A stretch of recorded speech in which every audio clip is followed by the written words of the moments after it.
السلام عليكم ورحمة الله تعالى وبركاته. إن الحمد لله نحمده ونستعينه ونستغفره ونعوذ بالله من شرور أنفسنا ومن سيئات أعمالنا.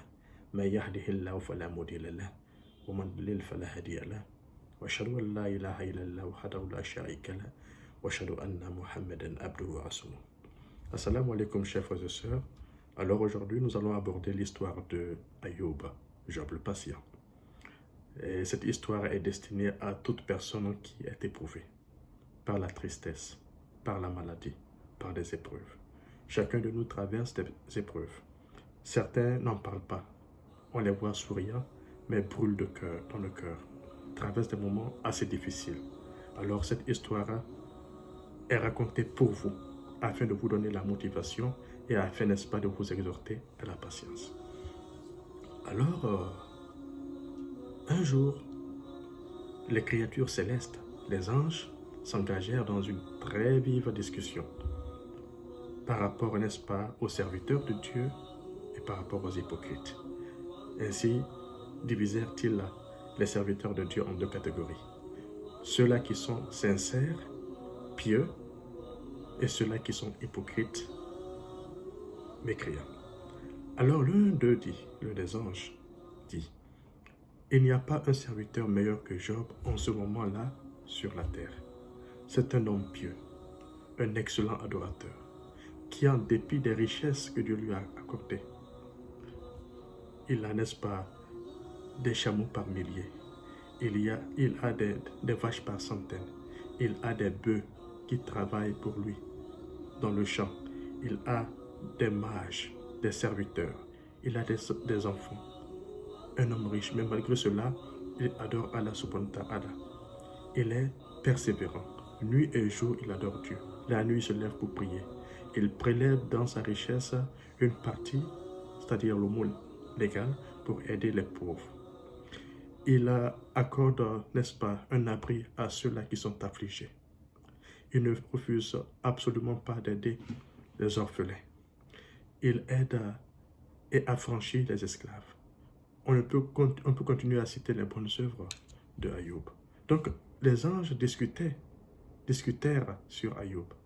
Et en ce moment-là, le Satan qui passait, qui très souvent, n'est-ce pas, prêtait écoute indiscrète aux discussions des anges, des dignitaires suprêmes, alors ce jour-là passé, et prêta une écoute attentive et indiscrète à leurs discussions.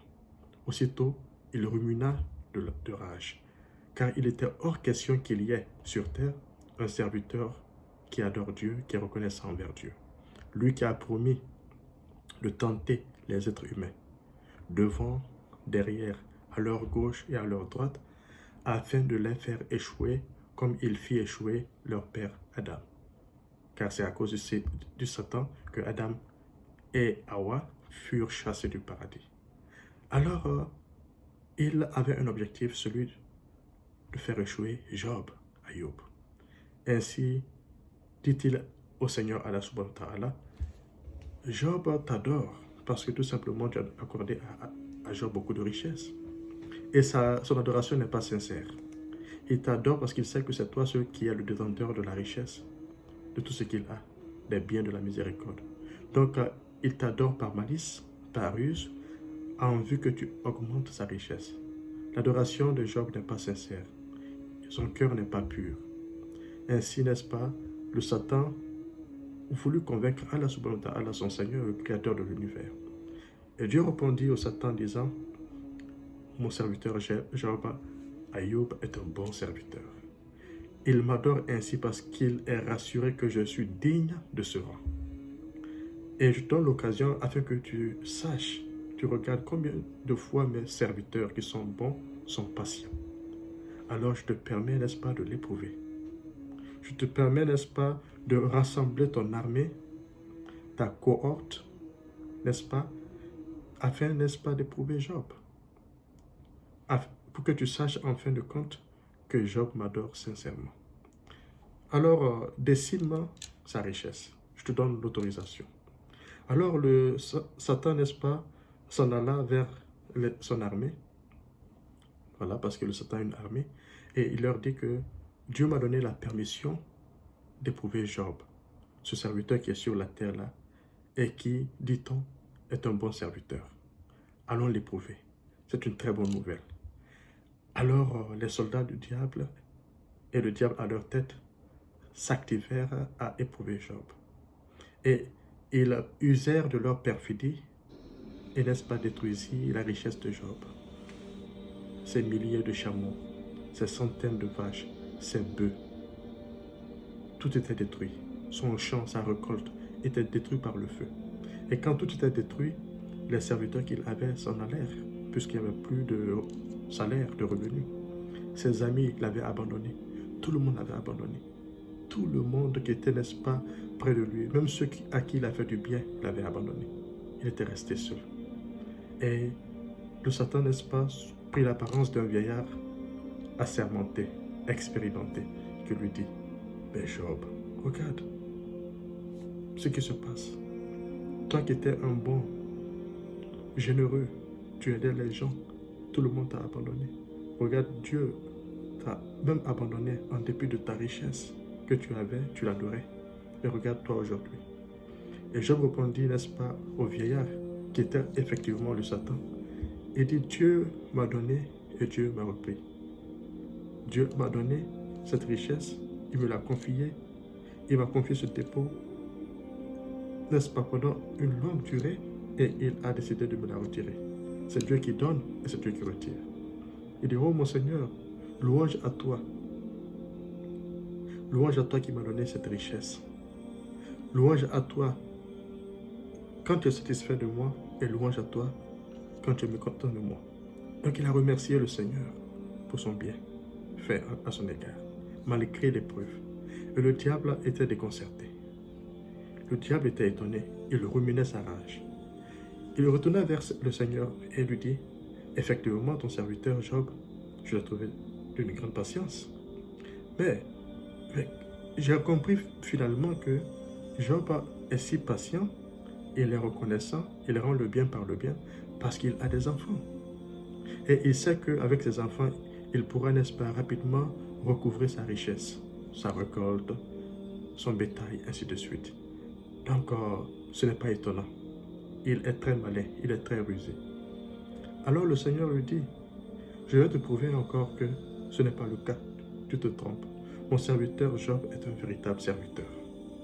Alors je te permets, n'est-ce pas, de porter malheur à sa famille, à ses enfants. Car comme tu penses que c'est parce qu'il a des enfants, alors dans l'affliction, il n'y aura pas lieu, n'est-ce pas, à la repentance. Alors, je donne l'autorisation. Le Satan alla vers ses soldats, vers son armée, et il leur annonça ce qu'il considérait être une bonne nouvelle. Dieu m'a ordonné, n'est-ce pas, de mettre un terme à la vie des enfants de Job. Et il s'en alla alors que les enfants de Job se trouvaient dans une maison. Et il fit trembler la terre par la permission de Dieu. Les murs se lézardèrent, et le plafond s'écroula sur les enfants. Ils étaient raides morts. Alors le Satan prit l'apparence d'un homme pour aller annoncer la nouvelle à Job, sachant que, en annonçant une mauvaise nouvelle, en l'occurrence, alors une personne peut vraiment être si énervée, si abattue, qu'elle reniera sa foi. Alors il annonça la nouvelle à Job. Il dit, tes enfants étaient, n'est-ce pas, dans une maison, la terre a tremblé. Et si tu les voyais avant leur mort, ils étaient ensanglantés de la tête aux pieds. Oh Job, cela est triste. Un bon serviteur comme toi. Regarde, tu as perdu ta richesse et maintenant ce sont tes enfants qui te lâchent. C'est triste. Alors Job pleura ses enfants puisque c'est difficile de perdre des proches. C'est difficile de perdre ses enfants. Quelle épreuve. Mais il dit, le Seigneur m'a donné et le Seigneur m'a repris. Le Seigneur m'a donné et le Seigneur m'a repris. Gloire à Dieu qui m'a accordé, n'est-ce pas, ses bienfaits, qui a été, n'est-ce pas, satisfait de moi. Gloire à Dieu, même s'il est mécontent de moi. Le Satan n'en revenait pas. Quel serviteur résolu. Lui qui avait, n'est-ce pas, la facilité d'user de perfidie pour tromper les gens, était en face d'un serviteur fort reconnaissant, fort reconnaissant, qui malgré avoir perdu sa richesse et maintenant ses enfants, fait montre d'une reconnaissance sans précédent à l'égard de son Seigneur. Alors le Satan encore alla vers Allah subhanahu wa ta'ala et lui dit, il a encore réussi. Il est véritablement un homme patient, il a fait montre de patience. Mais donne-moi une dernière chance. Car une personne peut, n'est-ce pas, résister ainsi parce que tout simplement il est fort. Il se dit qu'avec sa santé, il pourra, n'est-ce pas, recouvrer sa richesse. Job ne t'adore pas sincèrement. Alors Dieu lui dit, alors je te permets de partir toucher sa santé, mais respecte son esprit, afin qu'il puisse continuer à m'adorer. Respecte son cœur, ne touche pas son cœur. Respecte sa vie. Alors le diable s'en alla encore pour alerter ses soldats, qui eux étaient toujours là dans l'expectative des ordres de Satan pour aller, n'est-ce pas, envahir les êtres humains d'épreuves, comme ils le font aujourd'hui avec chacun de nous. C'est la même chose. Alors, les suppôts du diable, les soldats du diable s'en allèrent et ils usèrent de perfidie. Ensuite, ils rendirent Job affaibli, le visage pâle, n'est-ce pas? Il était malade. Et la maladie de Job s'aggravait de jour en jour. Le peu d'amis qui lui restaient s'en alla. Tout le monde quitta Job à cause de sa maladie, de sa souffrance. On eût dit que Job était maudit, que Dieu le châtiait parce qu'il avait fait tel ou tel péché. D'aucuns même, n'est-ce pas, l'accusaient de ne pas payer le monde aux pauvres. D'autres disaient qu'il méritait cette souffrance. Les gens s'en allèrent, n'est-ce pas, dans des conversations, en accusant Job de s'être fourvoyé. C'est pourquoi Dieu, n'est-ce pas, l'a condamné. Les gens se livraient à toutes sortes de conjectures, alors que tout était faux. C'est le diable qui leur insufflait ses pensées afin qu'ils s'écartent de Job. C'est le diable qui leur insufflait ses pensées afin qu'ils s'écartent de Job. Alors, chers frères et sœurs, Job tomba malade pendant plusieurs années. Et une seule personne resta à son chevet, son épouse, qui était vertueuse, qui, elle, était, n'est-ce pas, toujours là près de lui. Elle espérait qu'il guérira. Alors, les soldats du diable se moquèrent de lui, en lui disant, toi qui te dis fort, tu uses de perfidie, n'est-ce pas, pour tromper les gens, tu n'es pas capable de réduire Job à l'impuissance, qui de plus en plus est reconnaissant vers son Seigneur. Il leur dit, mais tu avais trompé son père, Adam, auparavant, et utilisé, n'est-ce pas, Hawa, son épouse, qui fut, n'est-ce pas, responsable de sa sortie du paradis. Pourquoi n'utilises-tu pas l'épouse de Job également pour le tromper? Alors ainsi, le Satan trouva ceci comme étant une géniale décision. Il se rendit chez la femme, en prenant l'apparence humaine, et en lui demandant des nouvelles de Job.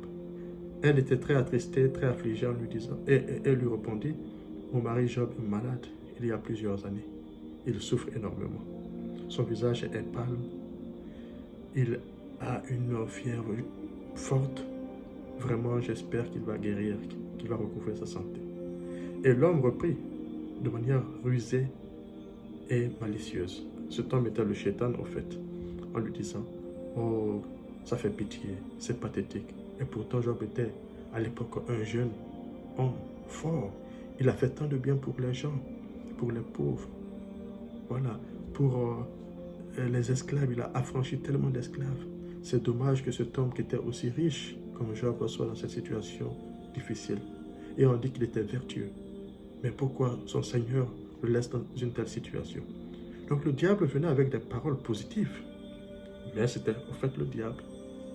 Il venait avec ses paroles positives, mais dans le but vraiment d'affliger la femme et de pousser la femme à s'énerver contre le Créateur, contre Allah subhanahu wa ta'ala. Et elle qui avait été tout ce temps patiente, s'en alla vers son mari et lui dit, mais Job, si Dieu voulait vraiment te libérer de cette situation, il l'aurait fait. Car tu es un homme bon, tu es un bon serviteur.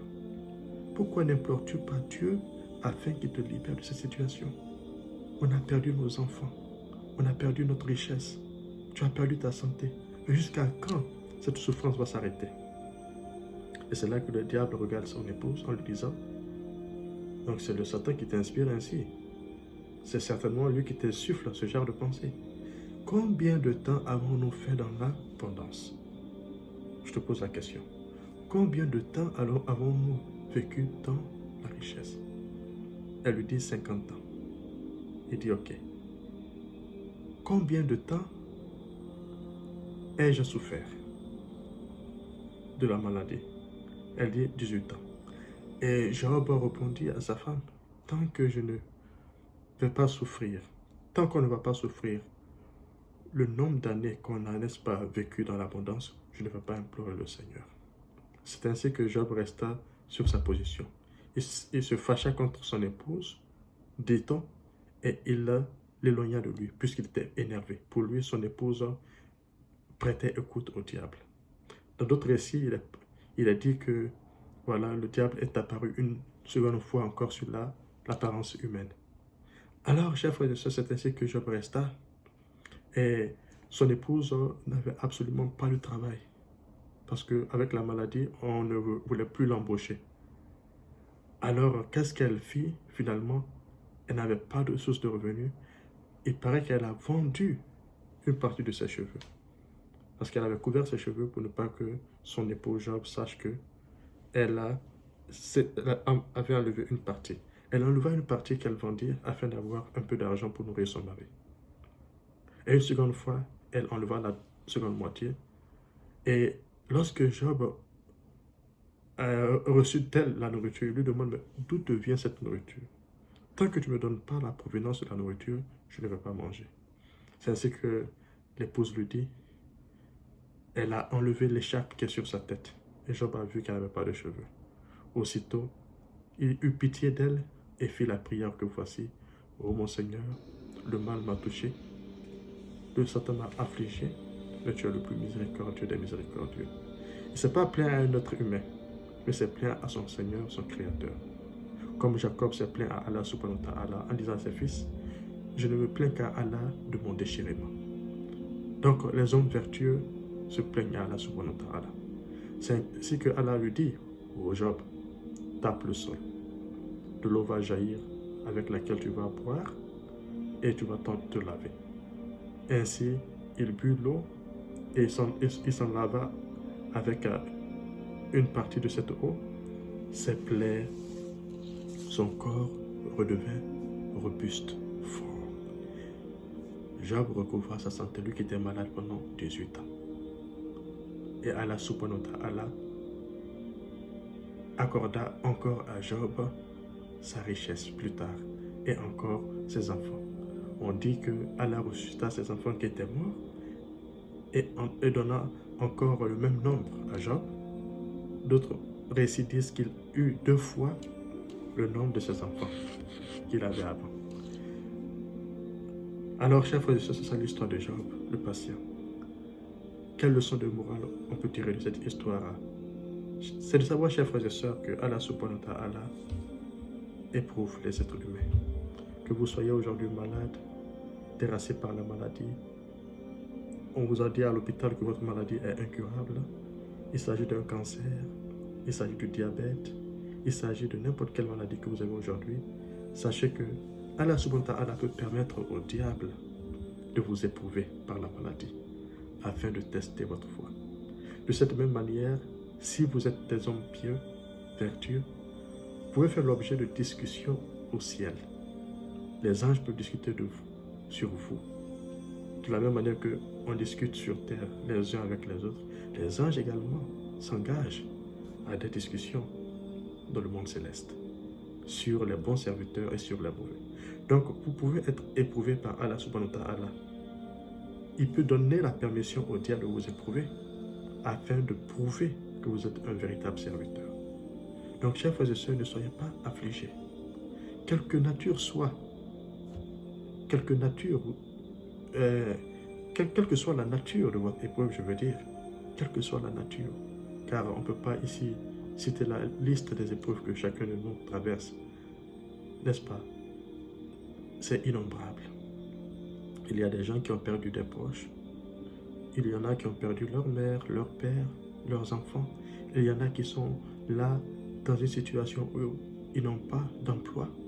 Ils en souffrent. Il y a des gens, n'est-ce pas, qui ont perdu leur emploi. Il y a des gens qui sont malades depuis plusieurs années.